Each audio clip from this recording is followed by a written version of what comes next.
Hello everyone. In this video, I will show you how to use Wise to convert money.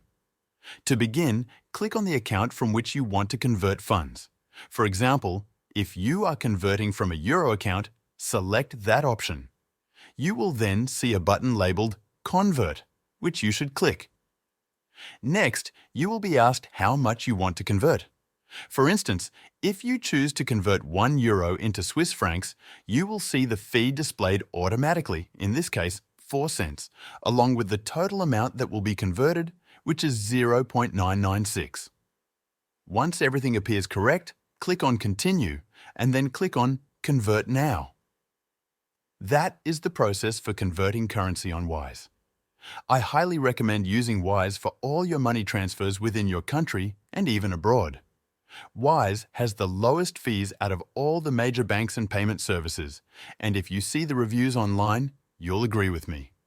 Plus, it's free to create an account. There's a link in the description to sign up to create a free Wise account. If you use that link, you also get a free transfer up to $800 for no fees.